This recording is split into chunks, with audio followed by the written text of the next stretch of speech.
Hello everyone, this is Heather and I am back with another video. Today I'm sharing a mixed media tag with you and I'm creating this for my dad's birthday that is coming up next week. I'm also demonstrating a few different techniques that I'm going to be showing you in my upcoming class. It is called Beneath the Surface and it's going to be on big picture classes as of July 25th, which is this Monday, 2016. So I hope you will be able to check that out. I'll leave all the links below, and it's an art journaling class where I share all kinds of fun mixed media techniques that can be easily translated to mixed media projects of any kind, whether it's tags or canvases or in your art journal. So what I've done so far here is something in the class that I call Fighting the Fear of the Blank Page. So I've simply added a layer of gesso and then I've picked any sort of medium just to get some color onto it, and in this case I used Distress crayons and just did a couple swipes of those and then used my water brush to sort of blend those in and make a nice stripy sort of red background. Now I'm taking one of my Tim Holtz stamps and I'm just inking it up with Versamark ink, and then I'm going to add some clear embossing powder so it creates sort of a emboss resist technique. And I've done this lots before on tags, it's one of my favorites, and I haven't shown this in the class, but I think it's a classic favorite you all know. But in the class I do show you several other ways to use embossing powders on your mixed media projects, so I really hope you check that out. The class is set up so that I sort of go through each layer of my pages individually, which I think is a really fun and simple way to learn how I create the pages. I break them down into very easy steps that you can all achieve, and then it's pretty... the page that comes out of it looks complex, but once I've broken it down, you can easily see how you could create something similar. And I definitely stress the idea that everyone's creations will be unique, so every individual brush stroke will be unique to you, and if your page doesn't look like mine or any others, that's because it is your own and you have created it yourself. So here I'm taking another Tim Holtz stamp and I'm just inking that up with VersaFine black onyx ink, and I stamped it twice because the first impression didn't quite work as I wanted. So I'm just using some computer copy paper here and just carefully trimming out the circle.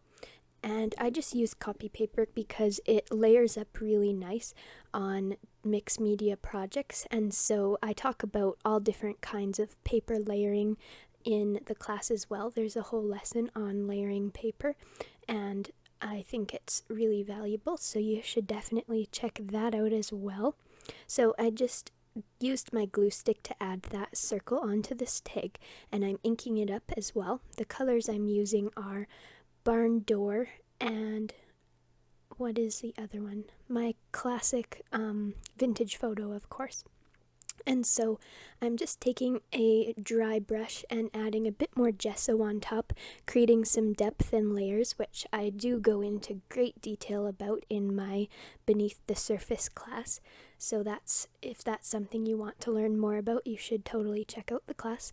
I'm getting really repetitive, but I just really hope that you will all check out the class because it's got so much information packed into it, and if you have any passion for mixed media art, then I think it would be really valuable for you.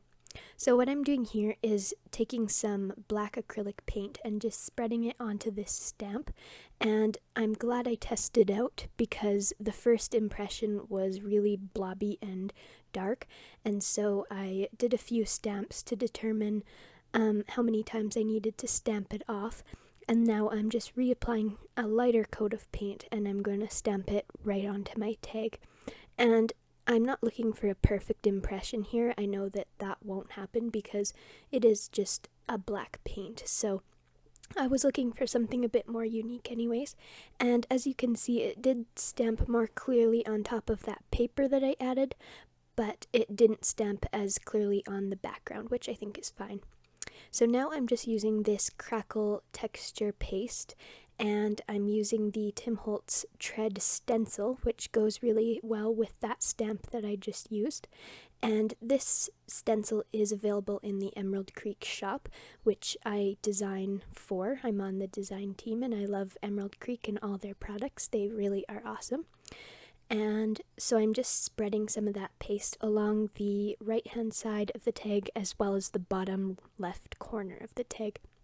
And I'm going to let that dry fully because I don't like using my heat tool on this kind of paste, or any paste really, because it will sort of puff up and the texture won't actually come through. So here you can see I've let it dry and the crackles are really nice in it. So I'm just adding a light coat of both of those ink colors, and it really defines the cracks a little bit, and I think it really enhances them. So next I'm going to just use some Heidi Swapp Color Shine in the gold color, of course, my favorite, and just splat that on and sort of give it a nice bright gold accent. And this is what it looks like so far. So now for my final piece, I'm adding a charm, which I've created using some gear pieces and some one Tim Holtz spinner. That gold gear is from just a mixed bin, I guess. I got it from a craft store, but they're not the Tim Holtz ones. But the spinner is a Tim Holtz charm, and then the second gear that I'm using is a Tim Holtz one. So it's just a nice mix. And I'm tying it up with some twine type stuff and just suspending them a little bit apart so that they dangle nicely. And I'm going to be finding some ribbon to add on to this too. It took me you can see I'm struggling with the knots here. The top of the twine wasn't quite long enough to tie it how I wanted, but it worked out in the end. So I just trimmed that off and left the two ends dangling like that, as you can see. And now I'm off searching for some ribbon, and I go through quite a few actually, and couldn't really decide what I wanted. None of the reds were matching properly, and it was a bit too bright red or the wrong red.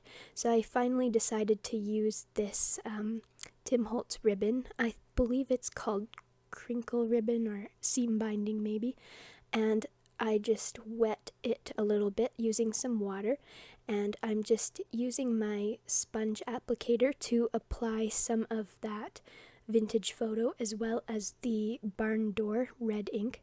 So I'm just inking that up and then scrunching it up, and while it's scrunched up I'm just heat drying it with my heat tool, as you can see, and that way it sort of leaves those wrinkles in the ribbon itself, so it just creates a nice effect, and the water helps to take the other creases out of it and add the creases that I do want.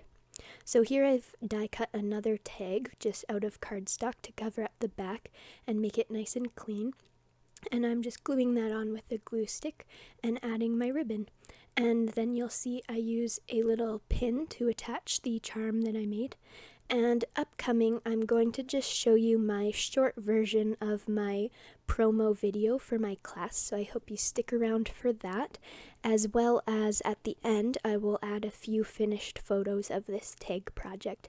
So I really hope that you enjoyed this, and I hope that you check out my blog for more inspiration, as well as see me on Instagram and Pinterest as StayBeautiful84. Thank you so much for watching. Hello everyone, this is Heather, and I have a very exciting announcement for today. I am teaching my very first online class with Big Picture Classes, and it's all about art journaling. Whether you are a beginner or an advanced mixed media artist, I hope that you will find some inspiration in my techniques and challenge yourself to try something new. In this class, I'm going to discuss in detail all of the typical steps that go into making my art journal pages. I will also discuss my art journaling mantra and how I inject concepts or deeper meaning into each page. New members will be able to sign up for a 2-week free trial period where you can take as many classes as you like. I hope to see you in the classroom on July 25th.